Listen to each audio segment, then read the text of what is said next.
잠시 뒤 조여셉 목사와 함께하는 구속사 이야기가 방송됩니다.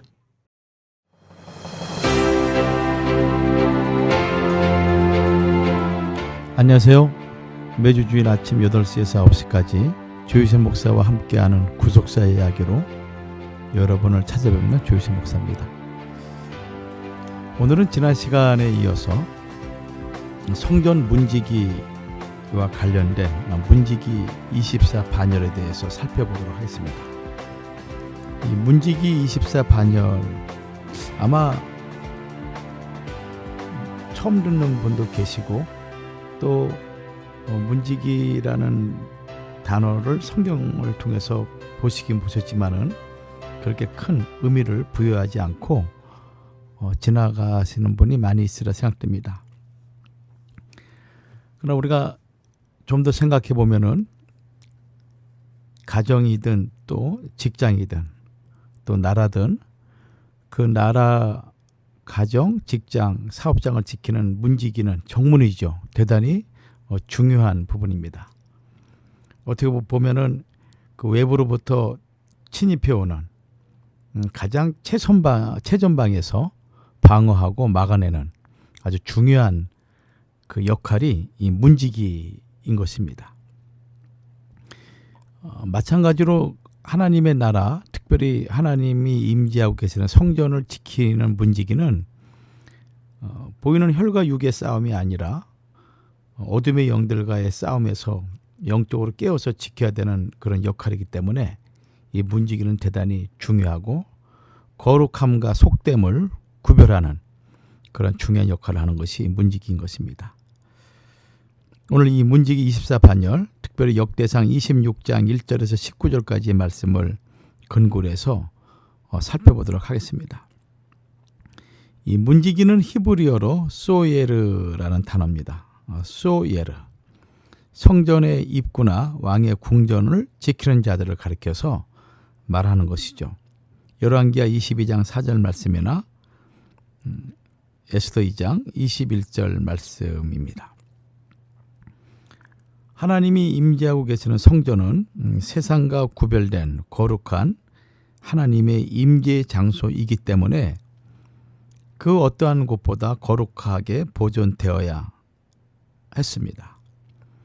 따라서 성전 안에 있는 여러 문들을 지키는 그 문들의 입구를 지키는 직무는 정말 중요하고 또 그 일의 그 역할이 매우 엄중하기에 그 일은 레위 사람들에게 맡겨졌습니다.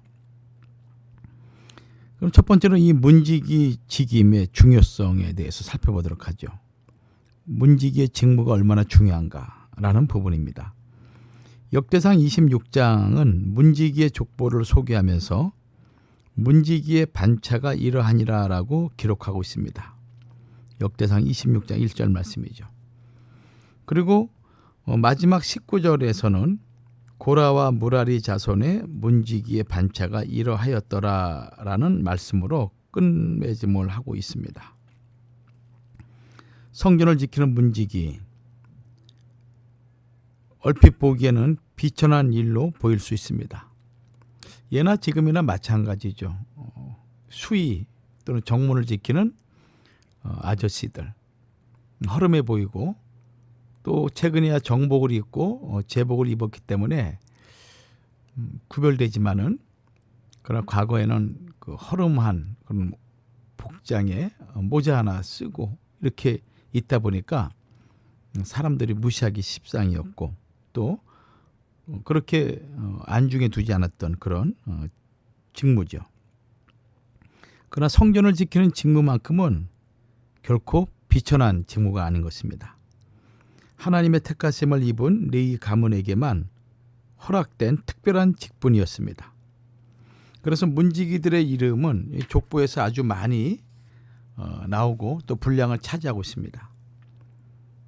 족보에 기록된 문지기 직임의 중요성을 살펴보면 몇 가지로 살펴볼 수 있는데, 첫째는 하나님의 전을 보호하기 위해 택함을 받아 족보에 기록된 자들입니다. 하나님의 성전을 보호하기 위해서 택함을 받은 자들인데 그들이 족보에 기록되어 있다는 것입니다. 역대상 9장 22절에서 택함을 입어 문지기가 된 자가 모두 212이니 이는 그 향리에서 그 보게대로 계수된 자요.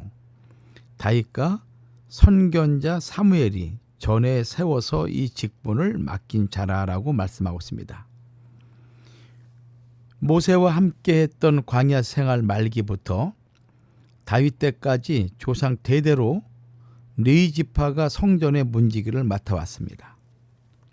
역대상 9장 19절과 20절을 보면 그 열조도 여호와의 영을 맡고 그 들어가는 곳을 지켰으며 여호와께서 함께하신 엘르아살의 아들 비느하스가 옛적에 그 무리를 거느렸고라고 이렇게 말씀하고 있습니다.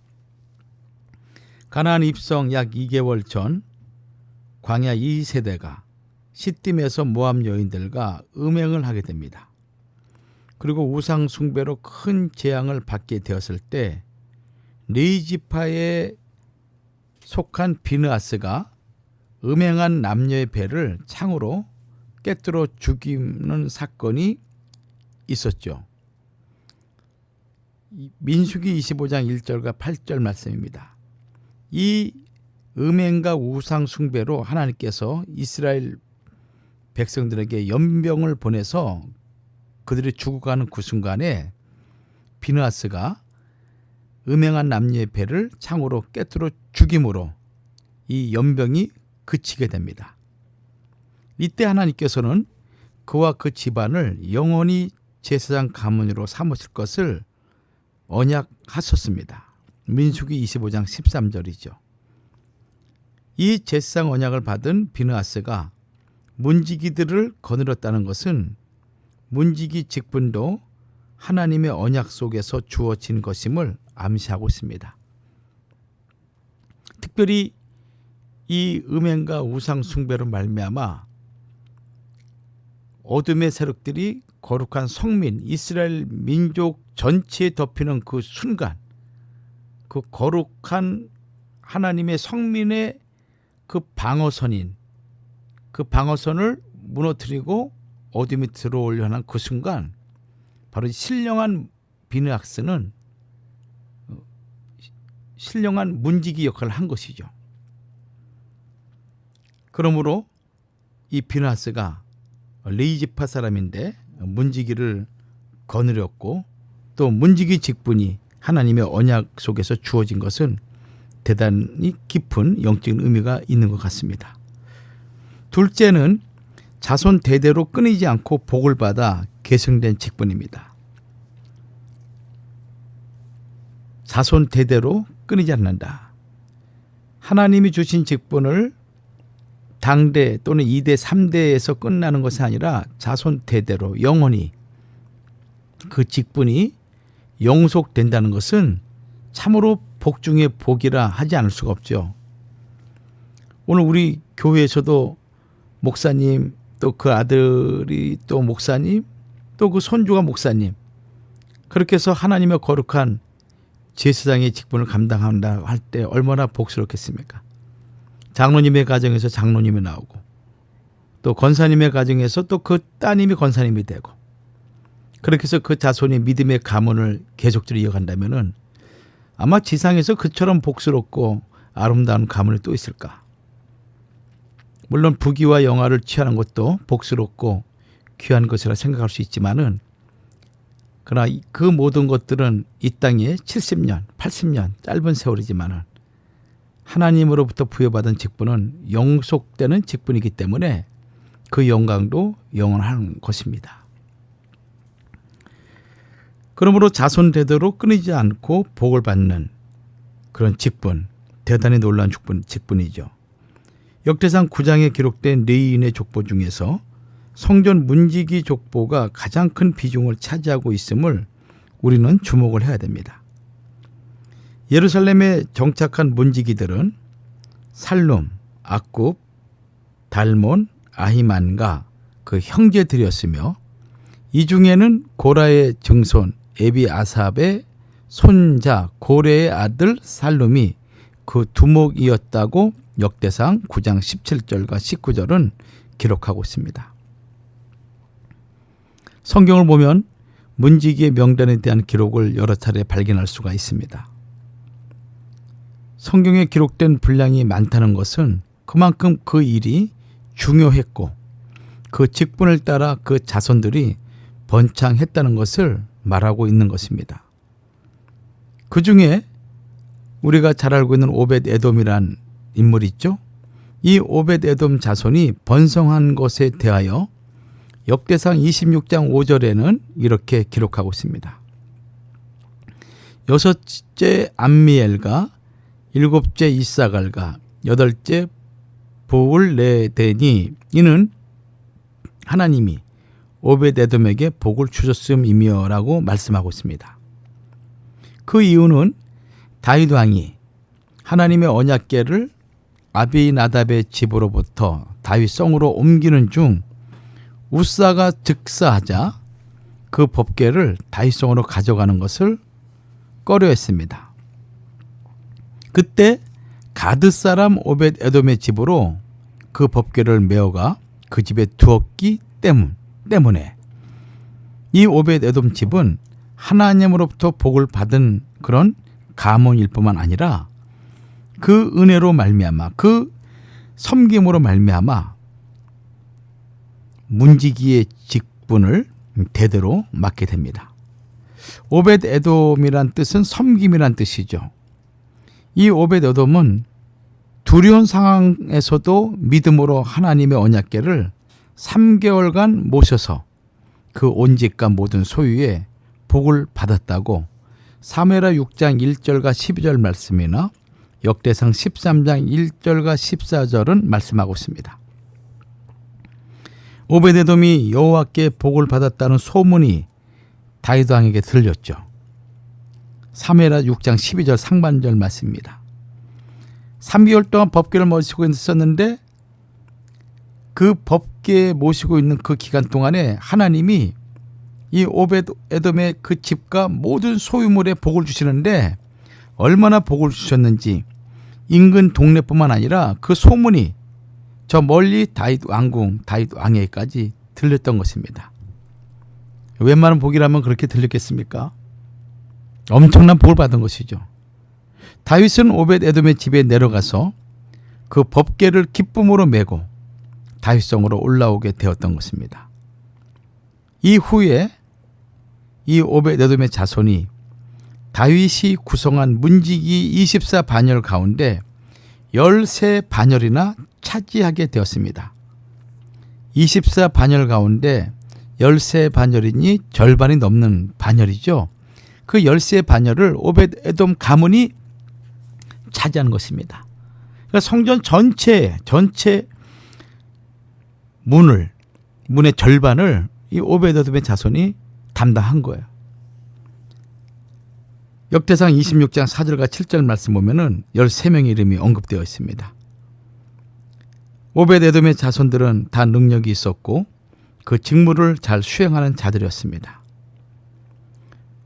오벳 에돔이 받은 축복으로 그 자자 손손까지 번창하게 되었던 것을 우리에게 가르쳐주고 있죠. 애청자 여러분, 오늘 우리가 수고하고 헌신하는 모든 주의 일들이 당장 눈앞에 어떤 결과로 또 어떤 축복으로 어떤 가시적인 결과로 나타나지 않는다 할지라도 우리를 오벳 에돔을 통해서 우리는 실망할 필요 없습니다. 비록 우리 당대에 어려움을 당하고 고난을 당한다 할지라도 그 헌신과 수고의 땀이 우리 자손들에게 풍성한 열매로 하나님이 갚아주시죠. 또 바라옵기는 우리 당대에도 그런 축복을 받기를 우리가 소망할 것입니다. 성경은 시종일관 우리에게 말씀하는 것은 믿는 대로 된다는 말씀을 가르쳐주고 있습니다. 그리고 신앙은 항상 오늘 믿는 자들에게 하나님은 역사하시고 또 오늘의 하나님은 오늘을 통해서 하나님의 살아계심을 증거하시는 것입니다. 문지기의 족보는 역대상 16장 38절 또 23장 5절 26장 1절과 19절 등에서도 찾아볼 수가 있습니다. 또 바벨론 유수에서 귀환한 자들의 족보 중에도 여러 군데 기록되어 있습니다. 역대상 9장 17절과 27절에 바벨론 포로 귀환 이후에 212명, 에스라 2장 42절에는 1차 바벨론 귀환 후 수르바벨 성전 재건 때 139명, 니에미야서 11장 19절에는 예루살렘 성벽 재건 때 172명 등 그들의 명단과 숫자가 계보대로, 족보대로 기록되어 있는 것입니다.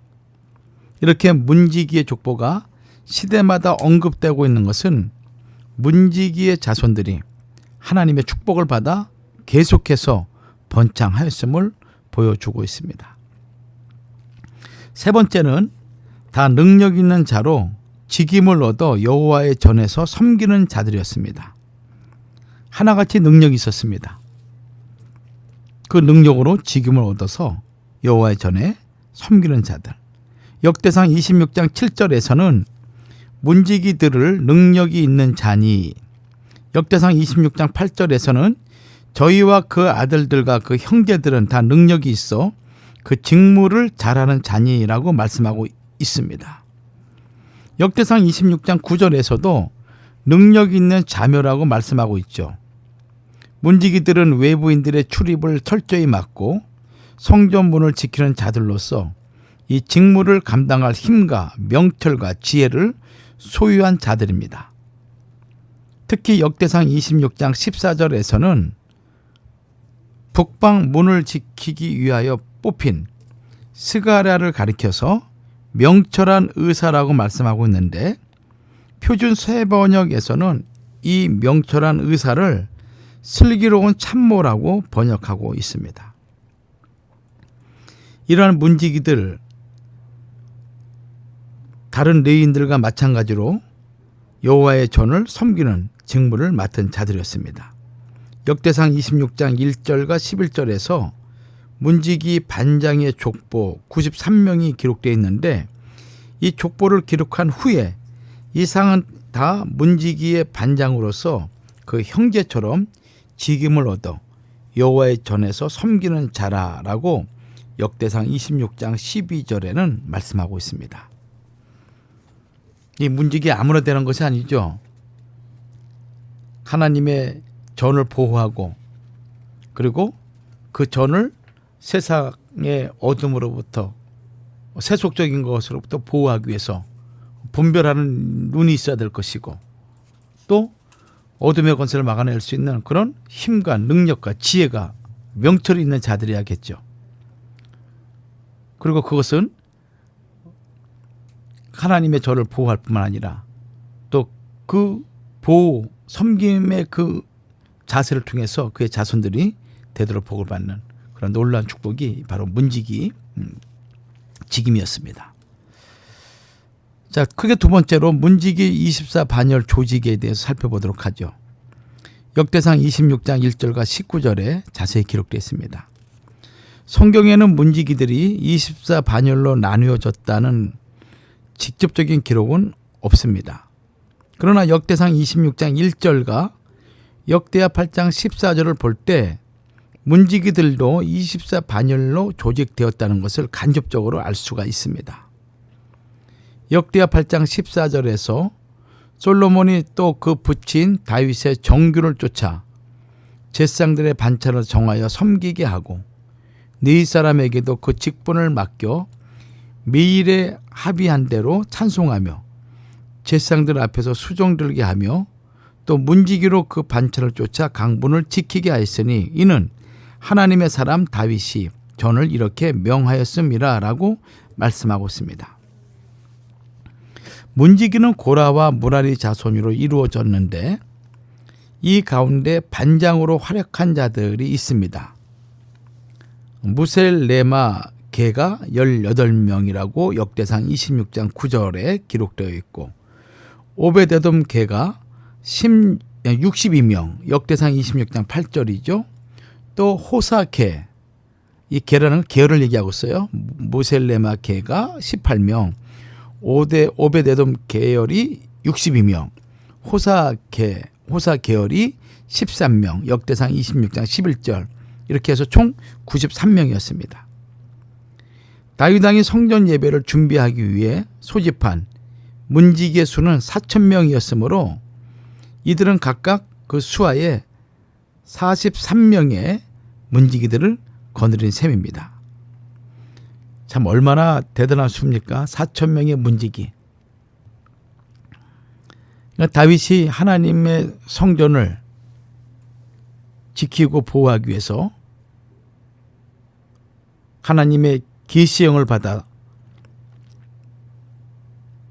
그의 아들 솔로몬을 통해서 지은 성전을 얼마나 귀하게 얼마나 섬기기를 원했는지 우리는 이 문지기 4,000명의 그 반열, 물론 이뿐만 아니라 제사장의 반열도 그렇고 또 레위지파의 반열도 그렇고 또 찬양대의 반열을 우리가 보더라도 다윗이 하나님을 사모하는 마음이 얼마나 가득하고 정성이 있었는지 살펴볼 수가 있는 것입니다. 브셀레마는 이 주는 나의 행복이라는 뜻으로 그 이름의 축약형인 셀레마로도 불리고 있습니다. 역대상 26장 14절이죠. 역대상 9장 21절에는 부셀레마로 언급되어 있습니다. 역대상 26장 13절에서는 각 문을 지키기 위하여 그 종족을 따라 물은 대소하고 다 제비를 뽑혔으니 라고 하였습니다. 문지기들은 동쪽 문에 6명, 북쪽 문과 남쪽 문에 각각 4명, 낭실 서편 큰 길에 4명, 낭실에 2명, 곡간 2곳에 각 2명씩 도합 7장소에서 24명이 한 조가 되어서 파수하였습니다. 한편 여호람의 아내였던 북이스라엘 아방의 딸 악녀, 아주 악한 여자예요. 아달랴의 통치 기간이 6년인데 이 6년 동안의 성전에서 드리는 모든 제사와 찬송 등이 폐지되거나 부패하였습니다. 그래서 이때 다윗이 정한 성전 직무의 질서가 완전히 무너졌죠. 이때 아달랴를 몰아내고 다윗의 자손 요아스를 왕으로 세우는 데 성공한 대제사장 여호야다라는 인물이 있었는데 이 여호야다는 우상을 깨뜨리고 바알의 제사장을 죽이고 여호와의 전에 직원을 세워 레위 사람의 수하에 맡겼다고 역대하 23장 18절에 기록되어 있습니다. 그리고 과거 다윗 24반열 제도를 회복하여 율법에 기록된 대로 번제를 드리며 정한 규례대로 즐거운 노래로 찬양하도록 하였습니다. 또 여호야다는 무너졌던 성전 의식 절차를 회복시켰을 뿐만 아니라 문지기 직분을 되살려서 여호와의 전 여러 문에 세움으로 부정한 자 또는 부정한 물건들이 들어오지 못하도록 하였다고 역대하 23장 19절은 말씀하고 있어요. 바벨론 포로 귀환 이후 다른 레위인들의 직무처럼 문지기 반열도 그 조직도 회복되었습니다. 역대상 9장 17절과 27절에는 포로 귀환기의 문지기들이 기록되어 있는데 두목인 살룸과 악굽과 달몬과 아이만과 그 형제들을 포함하여 모두 212명이었다고 역대상 9장 17절과 22절 말씀하고 있어요. 그들은 그 반열을 쫓아 여호와의 전 곧 성막문을 지켰습니다. 또한 문지기의 두목이 된 레위 사람 4명이 기묘한 직분을 맡아 하나님의 전 모든 방과 곳간을 지켰습니다. 문지기 두목 4사람 외에 다른 레위 사람들은 조상으로부터 물러받은 기업의 향리에 계속 머물면서 일해마다 와서 함께, 이 일해는 7일이죠. 7일마다 함께 와서 그들의 직임을 수행하였습니다. 느헤미야 12장 25절에도 mat다냐와 박부갸와 오바다와 무슬람과 달몬과 악굽은 다 문지기로서 반차대로 문 안의 곳간을 파수하였나니라고 말씀하고 있습니다. 여기 역대상 9장 17절에 등장하는 살룸, 이 살룸이라는 인물은 느헤미야 12장 25절의 무슬람, 이 무슬람과 동일한 그런 인물이었습니다. 잠시 있다가 이 성전 문지기 역사를 우리 한번 살펴보고요. 또 직무에 대해서 좀 더 구체적으로 살펴보도록 하겠습니다. 잠시 있다가 다시 돌아오겠습니다.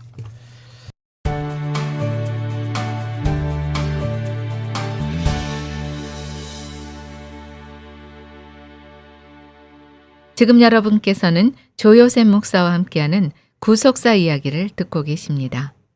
조요셉 목사와 함께하는 구속사 이야기는 매주 일요일 오전 8시 1시간 동안 방송됩니다. 제중한의원이 아로마센터 1층으로 새롭게 단장하며 확장 이전을 하였습니다. 한국에서의 명성 그대로 한약 잘 짓는 현대판 대장금이 진료하는 제중한의원. 각종 통증, 중풍, 비만, 무인과 질환에 특효가 있습니다. LA 유일 금친한의원 제중한의원. 일반 건강보험, 오바마 보험, 교통, 상해보험, 메디케어, HMO도 취급합니다. 윌셔와 세라노 213-263-2803 213-263-2803 제중한의원. 온 가족이 갈 수 있는 편리하고 편안한 병원 베델 패밀리 메디컬 그룹은 예방접종, 체크업, 의사 방문까지 여러분의 필요에 정성을 다합니다. 메디케어, PPO, HMO 등 많은 보험을 취급하며 한국말, 영어, 간단한 스페니쉬 가능합니다. 베델 패밀리 메디컬 그룹 720 노스 하버 블러바드 스윗 B 플러튼에 있습니다. 714-526-2364 714-782-7700. 기본에 충실한 신선한 재료만 준비합니다. 윌셔 나고야 스시 멜로즈로 이전 오픈. 최상의 퀄리티와 환상적인 맛을 자랑하는 사시미와 스시, 푸짐하고 가격은 착한 런치 메뉴, 넓고 편리한 단독 파킹장, 데이트, 가족 모임, 단체 모임 모두 환영합니다. 깔끔한 분위기와 친절한 서비스로 모임이 더 즐거워지는 나고야 스시. 한인타운에서 10분 거리 멜로즈와 바인 323-848-4678. 페차한가 리조트앤카지노가 트로트의 여왕 주현미 콘서트를 6월 22일과 23일에 개최합니다. 비 내리는 영동교, 짝사랑, 잠깐만, 신사동 그 사람 등 시대를 풍미한 주옥같은 명곡들을 주옥같은 주현미의 목소리로 직접 감상하세요. 문의가 폭주하고 있으니 티켓 구매를 서두르세요. 페차한가 리조트앤카지노에 오셔서 차원이 다른 엔터테인먼트를 경험해보세요. 자세한 내용은 888-810-8871번으로 지금 전화주세요. 맥케이브는 세즌푸드의 유기농 브랜드입니다. 세즌푸드는 캘리포니아의 유기농 곡물 전문 로컬 회사입니다. 세즌푸드는 엘센트로에 있는 유기농 맥케이브 농장에서 건강한 유기농 채소들을 재배해 태양 건조한 건체류를 직접 생산하고 있습니다. 건강한 맥케이브 유기농 곡물을 착한 가격으로 즐기세요. 가까운 로컬 마켓에서 구매하실 수 있습니다. 사랑하는 나의 아가, 네가 태어난 이후 참 많은 것들이 변했단다. 아빠는 오늘도 널 위해 더 열심히 일하고, 엄마는 네가 행복할 수 있는 일이라면 무엇이든 할 수 있는 용감한 사람이 됐어. 그리고 우리 가족의 건강을 최고로 생각하게 됐단다. 환하게 웃는 오늘처럼 늘 건강하고 밝게 자라주기를 바래. 깨끗한 물과 순수한 얼음, 엄마의 마음을 닮은 청호 나이스의 노력은 오늘도 계속됩니다. 가족을 위한 선택, 청호 나이스. 천년 동안 전해 내려오는 수천 년을 이어갈 우리 민족의 자랑스러운 유산 문배술. 문배술의 생명인 문배향이 가득한 목넘김. 일체의 첨가물이 없는 깨끗함의 절정. 진하게 가슴에 남는 향. 중요 무형문화재 86가호로 지정된 문배술은 우리나라 고유의 문화유산입니다. 한국 대형마켓, 호텔, 유명 식당에서 인기 있는 한국인의 대표 명주 문배술. 이제 미국에도 있습니다. 문배술. 여러분께서는 지금 조요셉 목사와 함께하는 구속사 이야기를 듣고 계십니다.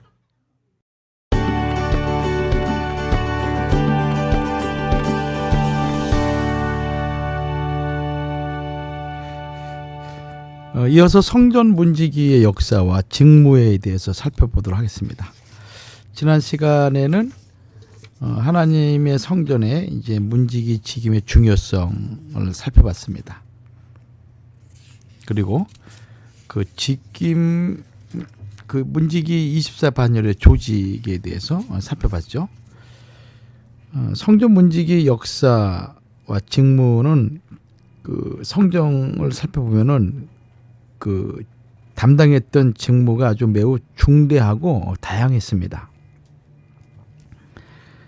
그 직무 중에서 첫 번째로 우리가 살펴볼 게 뭐냐면은 역대상 9장 17절과 27절에 나오는데 가장 중요한 것이 성전문을 지키는 거죠. 성전문을 지킨 직무였습니다.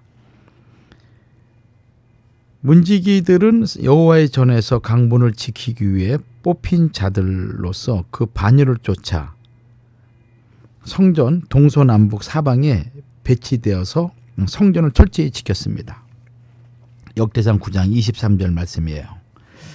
그들은 매일 아침마다 열쇠로 문을 여는 책임이 있었는데 성전은 밤에는 출입이 통제되어 잠겨 있다가 아침마다 개방되었습니다. 따라서 이 문지기들은 성전의 정결과 안전을 유지하고 또 하나님께 드리는 거룩한 예배에 해를 끼칠 수 있는 모든 것들을 예방하기 위해서 하루 종일 이 문을 동서남북으로 지켜야 했습니다. 또한 문 주변을 청소하거나 문을 강택을 내는 일들을 통해서 성전에 출입하는 장소가 어디인가라는 것을 분명히 드러낸 곳이죠.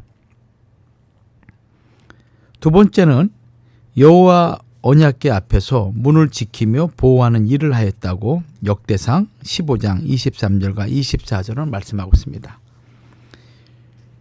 역대상 15장 23절 24절에는 언약궤 앞에서 문을 지키는 자가 모두 4명 언급되고 있는데 베레가와 엘가나는 궤 앞에서 문을 지키는 자요 23절이에요. 오벳에돔과 여히야는 궤 앞에서 문을 지키는 자더라 24절 이렇게 말씀하고 있습니다. 이 사람들은 아무도 법궤를 만지거나 가까이 하지 못하도록 하는 임무를 맡았다는 것입니다. 여기 무라리 자손 오벳에돔은 에단, 여두둔이라고 하죠. 에단의 자손으로 3개월 동안 법궤를 자기 집에 모셨던 오벳에돔과는 다른 사람입니다. 그리고 제사장 스바냐와 요사박과 느다넬과 아미세와 시가라와 브나야와 엘리에셀 7명은 하나님의 교회 앞에서 나팔을 불었다고 역대상 15장 24절 말씀하고 있습니다. 다윗은 언약궤를 안치한 이후에 아삽과 그 형제를 여호와의 언약궤 앞에 머무르게 하여 항상 그 궤 앞에서 섬기게 하였습니다. 또 오벳에돔과 그 형제 68인가 여두둔의 아들 오벳에돔과 호사로 문지기를 삼았다고 역대상 16장 37절과 38절은 말씀하고 있죠. 이렇게 언약궤 앞에서 문을 지키며 보호하는 일을 했습니다. 세 번째는 부정한 자가 성전에 들어오지 못하게 했습니다. 역대하 23장 6절과 19절 말씀입니다. 성전은 거룩한 곳이요 하나님의 임재하시는 곳이죠. 결코 어둠이나 부정한 것이나 더럽고 속된 것이 들어올 수가 없는 곳입니다. 대제사장 여호야다는 요아스의 즉위식을 준비하면서 제사장과 수종되는 레위 사람은 거룩한 즉 여호와의 전에 들어오려니와 그 외에 다른 사람은 들어오지 못할 것이니 모든 백성은 여호와의 명하신 바를 지킬지며라고 역대하 23장 6절에 명령하였습니다. 또한 문지기를 여호와의 전 여러 문에 두어 무릇 아무 일에든지 부정한 자는 들어오지 못하게 하였다고 역대하 23장 19절에 말씀하고 있어요. 네 번째로 문지기는 성전 예물을 관리하며 분배하는 일을 했습니다. 역대하 31장 14절이죠. 역대하 31장 14절에는 동문지기 네이 사람 임나의 아들 고레는 즐거이 하나님께 드리는 예물을 맡아 여호와께 드리는 것과 모든 지성물을 나눠 주며라고 기록하고 있습니다. 문지기가 성전의 예물을 맡고 지성물을 분배하는 일도 했던 것입니다. 다섯 번째는 성전 모든 방과 곳간을 지켰습니다. 역대상 9장 26절과 느헤미야 12장 25절 말씀이죠. 성신께서 다윗에게 가르치신 모든 성전 식양 중에 하나님의 전 곳간과 성물 곳간에 식양이 있었는데 그곳에는 백성들이 바치는 금과 은과 보물, 11조와 감사 헌물 및 전리품들을 보관하였다고 열왕기상 7장 51절 말씀이나 열왕기하 14장 14절, 또 16장 8절, 18장 15절이나 24장 13절 말씀이죠. 또 역대하 31장 11절과 14절 말씀입니다. 다윗은 솔로몬에게 성전 곳간을 건축하도록 지시하면서 그 곳간을 관리할 사람까지 정해 두었습니다. 바벨론 포로 이후에도 문지기의 반차가 존재했습니다. 역대상 9장 26절에는 문지기에 두목된 레위 사람 넷이 기묘한 직분을 맡아 하나님의 전 모든 방과 곳간을 지켰음이라 라고 말씀하고 있으며 느헤미야 12장 25절에는 mat다냐와 박부가와 오바다와 무슬람과 달몬과 악굽은 다 문지기로서 반차대로 문안의 곳간을 파수하였나니 라고 말씀하고 있습니다. 이처럼 문지기는 성전의 방과 곳간을 지키는 일을 하였던 것입니다. 여섯 번째는 살레켓 문을 파수하였습니다. 역대상 26장 16절 말씀이에요. 역대상 26장 16절에서 숫빔과 호사는 서방에 당첨되어 큰 길로 통한 살레켓 문 곁에 있어 서로 대하여 파수하였으니라고 말씀하고 있습니다. 여기 살레켓 문은 성전 서쪽에 있는 큰 길로 통하는 문이었습니다. 이 길은 솔로몬 왕이 성전으로 올라가기 위하여 만든 성전으로 올라가는 길, 다르게 표현하면은 여호와의 길로 알려져 있다고 왕상 10장 5절과 역대하 9장 4절은 말씀하고 있습니다. 살레겟 문, 성전으로 올라가는 길, 여러분들 꼭 기억해 두십시오. 일곱 번째, 안식일에 성문을 닫고 상인의 출입을 막았습니다. 느헤미야 13장 19절 말씀을 참조하십시오. 느헤미야는 예루살렘 성벽을 재건축하고 문지기들을 세웠는데 이들을 통해서 성문을 지키게 하였습니다. 특별히 안식일에 예루살렘에서 이루어지는 상거래 행위를 막기 위해 성문을 지키게 하였습니다. 느헤미야 13장 19절에서는 안식일 전 예루살렘 성문이 어두워 갈 때에 내가 명하여 성문을 닫고 안식일이 지나기 전에는 열지 말라 하고 내 종자 두어 사람을 성문마다 세워서 안식일에 아무 짐도 들어오지 못하게 하매라고 말씀하고 있습니다. 느헤미야는 또 레위 사람들을 명하여 몸을 정결케 하고 그리고 와서 성문을 지켜서 안식일로 거룩하게 하라고 느헤미야 13장 22절은 말씀하고 있죠.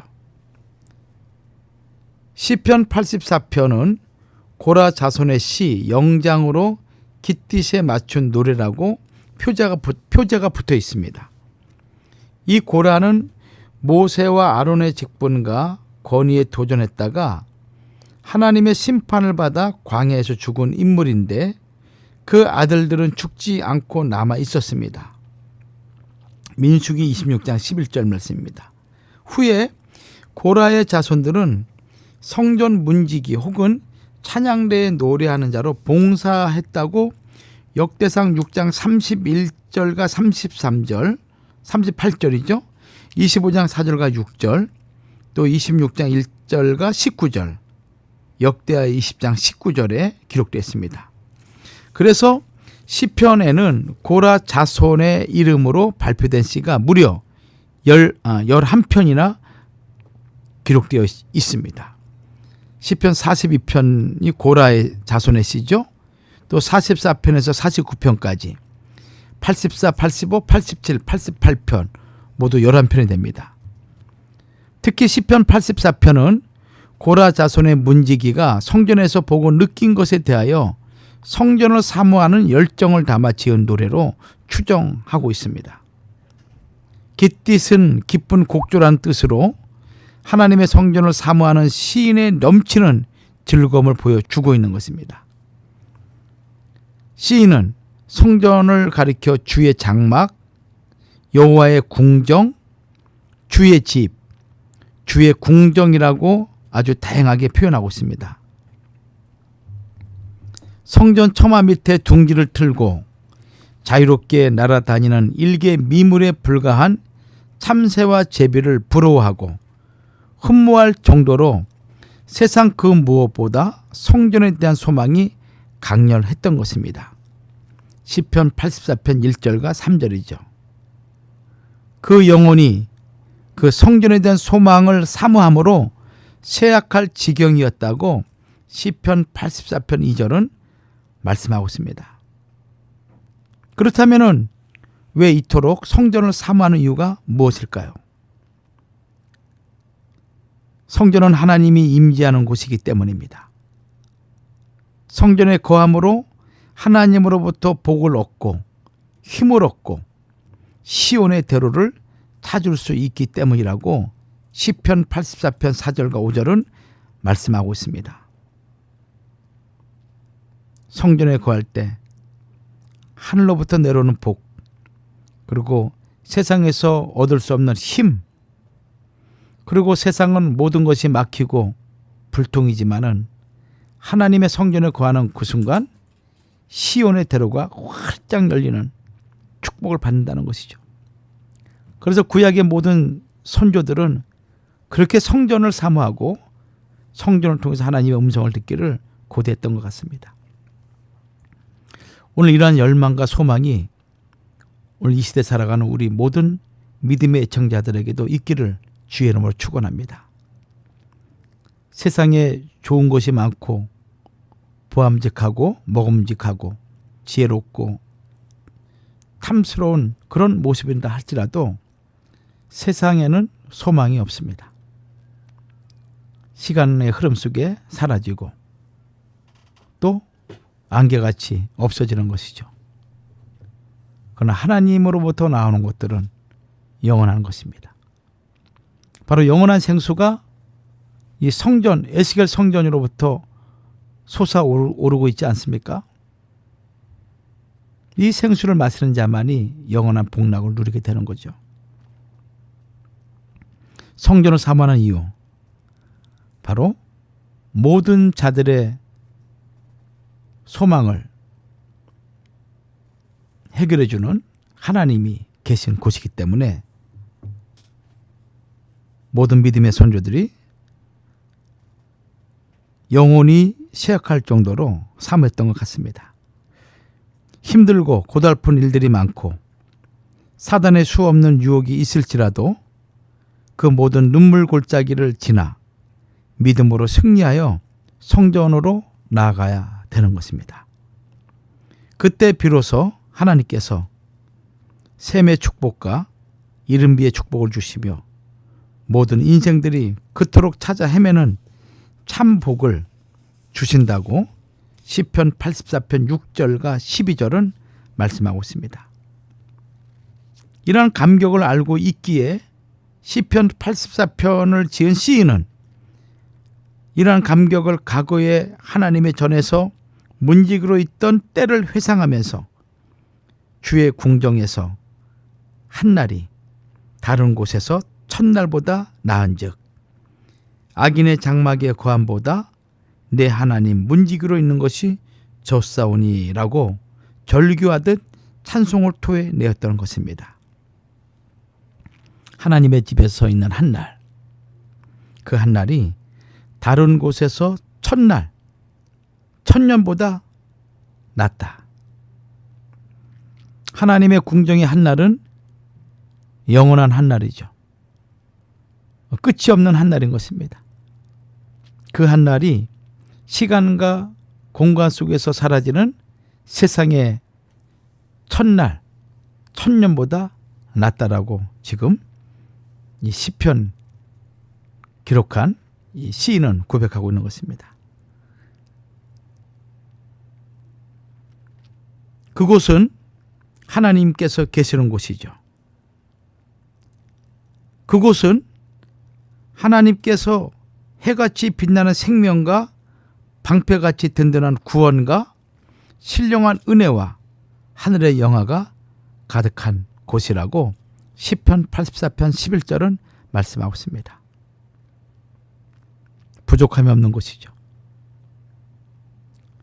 세상은 모든 걸 갖진다 하더라도 우리 영혼의 만족함을 느끼지 못하는 그 순간 늘 부족함, 그리고 채워지지 않는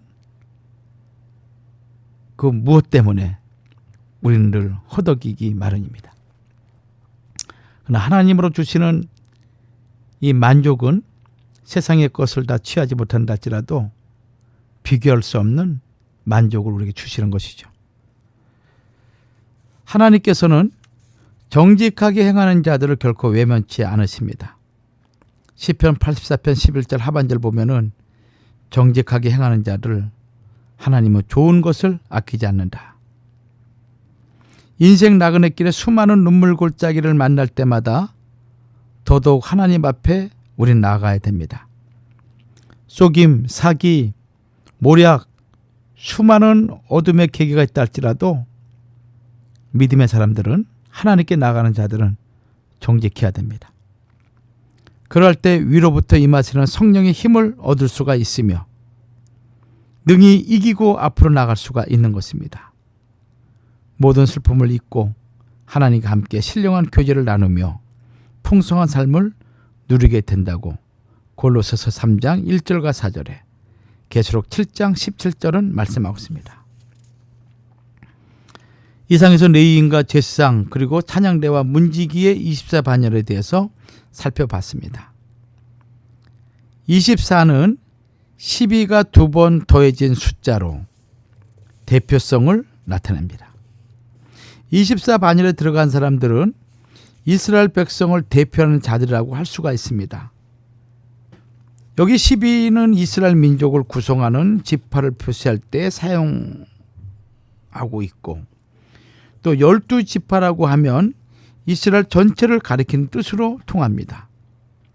이와 관련하여 역대상 6장 대제사장의 족보가 사독을 중심으로 위로 12대, 아래로 12대로 구성되어 있는 점도 아주 흥미롭습니다. 이러한 개념은 신약시대에 더욱 발전하여 요한계시록에서는 24장로가 등장하고 있습니다. 그리고 이 24장로들은 24보좌에 앉아 있다고 계시록 4장 4절과 10절, 계시록 5장 8절과 11장 16절, 19장 4절은 기록하고 있습니다. 여기 24 역시 대표성을 나타내고 있는 것이죠. 숫자로 12는 이스라엘 12지파로 대표되는 구약교회를,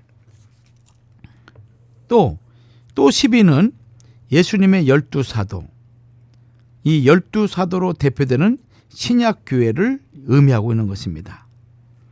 그러므로 24장로는 신구약 모든 교회를 대표하는 자들인 것입니다.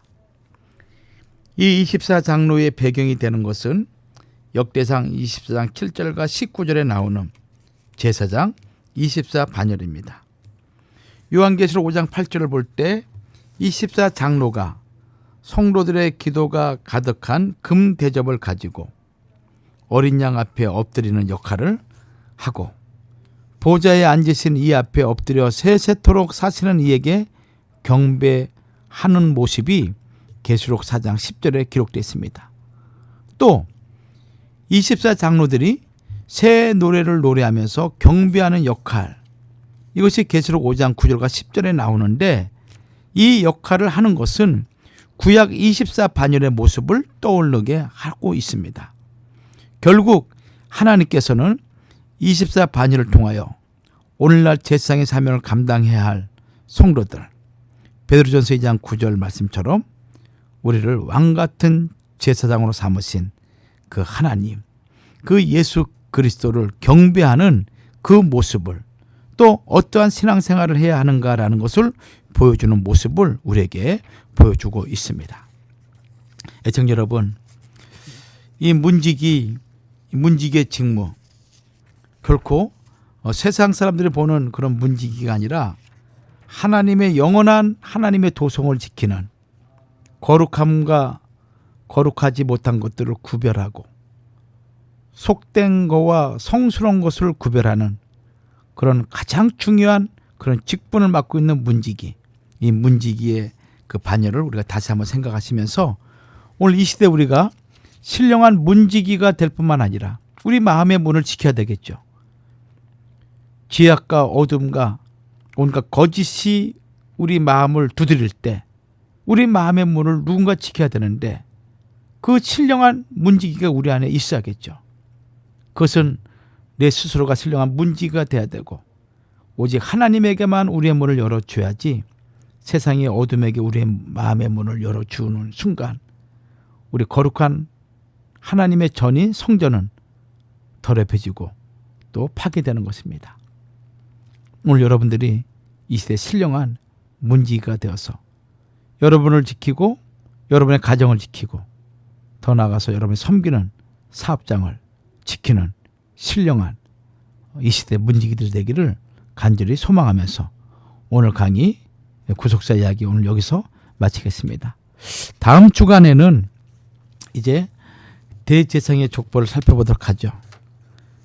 이 대제사장의 족보는 구약 역사 속에 하나님 앞에 나아가는 가장 중요한 인물이 대제사장인데 이 대제사장의 족보가 모세 장막 성전부터 역사 속에 어떻게 그 직무를 행하고 이뤄왔는지 자세하게 여러분 살펴보도록 하겠습니다.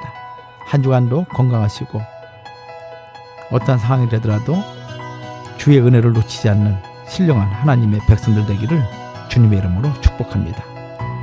감사합니다.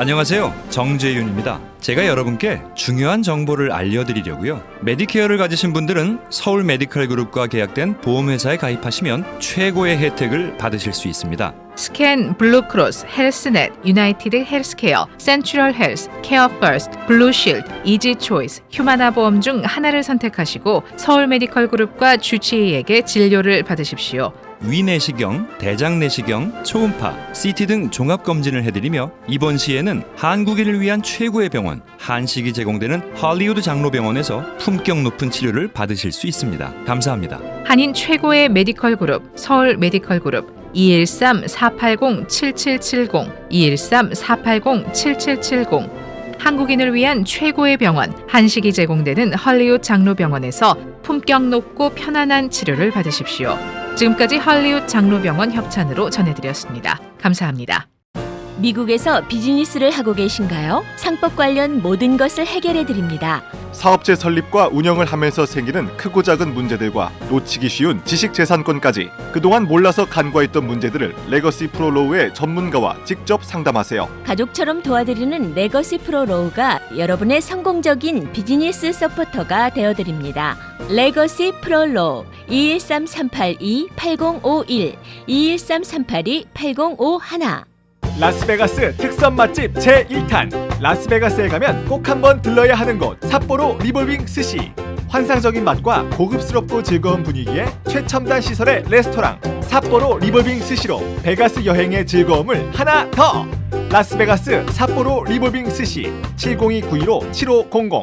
아주 특별한 아주 즐거운 아주 기분이 좋은 아주 편안한 아주 행복한 아주 추억의 남을 같은 코스 같은 일정이라도 추억은 차이가 납니다.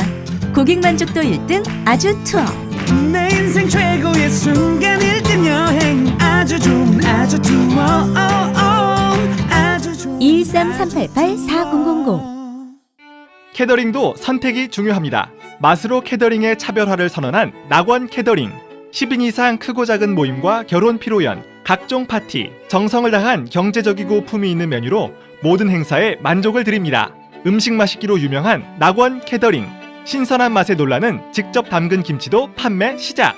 323-466-3737 323-466-3737 로스앤젤레스 오렌지 카운티 30명 이상 주문 시 딜리버리 프리. 호텔급 요리에 25년이 넘는 경력과 역사, 새롭게 단장한 넓은 홀과 프라이빗 룸이 준비되어 있는 신북경으로 여러분을 초대합니다. 살아있는 게와 랍스터 요리, 그리고 담백하고 깔끔한 한국식 중화 요리를 맛보실 수 있는 유일한 장소입니다. 품격 높은 여러분에게 걸맞는 분위기와 요리는 신북경에서 찾아보실 수 있습니다. 고급스러운 곳에서 수준 높은 최고의 요리를 선보이는 신북경은 LA 한인타운 올림픽과 킹슬리에 있습니다. 예약 문의 213-381-3003. 8년 연속 문화관광부 장관상 수상에 제주 롯데호텔에서 누리는 감동의 고국 방문도, 한국 내 정확도 1위의 건강검진도, 라스베가스 펠라지오와 아리아 호텔의 미서부 여행은 물론 전 미국 시장을 평정한 캐나다 로키, 옐로스톤 관광명소까지, 하얏트 호텔의 하와이, 로마 셰라톤 호텔의 유럽, 칸쿤, 미서부 및 동부, 남미, 호주, 중국, 일본 여행도, 환상의 크루즈도 언제나 3호입니다. 전 미주 12년 연속 대한항공 최우수 1등 대리점, 전 세계 티켓도 3호가 가장 저렴합니다. 관광도 1등, 티켓도 1등, LA 3호 관광. 1998년 한인사회 최초 파머스 보험 지정업체, 모든 보험회사를 취급하는 럭키 바디샵. 작업의 결과에 대한 완벽한 신뢰는 럭키 바디샵의 자랑입니다. 벤츠, BMW, 아우디 전문, 성실, 정직, 신용의 완벽한 수리로 당신의 차를 새 차처럼 만들어드립니다. 럭키 바디샵의 작업의 결과는 라이프타임 워런티합니다. 럭키 바디샵 213-365-6000. 오늘 아빠 보고 싶었어요? 네! 아유, 손님들이 드실 건데 정성을 다해야지, 안 그래? 답이나 나만 생각하면 자꾸 웃음이 나. 부모님을 생각하며 열심히 나라를 지키겠습니다. 충성! 당신을 향합니다. YTN 뉴스 FM. 안녕하세요. 가수 박완규입니다. 이 바쁜 스케줄을 소화하다 보면 뉴스를 챙겨보기가 쉽지 않아서 저도 늘 이동 중에 YTN 라디오로 뉴스를 즐겨 듣곤 했는데요. YTN 라디오가 그리운 한국의 다양한 뉴스와 소식들, 그리고 좋은 음악들까지 들려드릴 수 있는 좋은 매체가 되기를 바라겠습니다.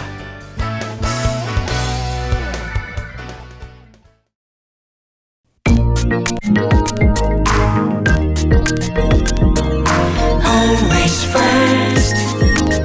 YTN. 안녕하세요. 감성 라디오 DJ 지입니다. 최신 K-팝에서부터 지나간 추억의 노래, 그리고 인기 OST를 들을 수 있는 라디오 방송을 찾고 계시나요? YTN 라디오 USA의 새로운 음악 방송 뮤직 에비뉴가 월요일부터 금요일 오후 12시부터 2시까지 청취자 여러분들을 찾아갑니다. 뮤직 에비뉴에서는 음악과 라디오를 사랑하시는 분들을 위해 직접 음악을 선곡해드리고 여러분들의 사연과 신청곡도 받고 있습니다. 카카오톡 아이디 YTN 뮤직 에비뉴로 신청곡과 사연 보내주세요. 연애, 사랑, 이별, 썸, 취업, 그냥 사는 이야기 모두 다 환영합니다. 감성 라디오 DJ 지희와 매일 2시간 함께해요. 뮤직 에비뉴 뮤직 큐.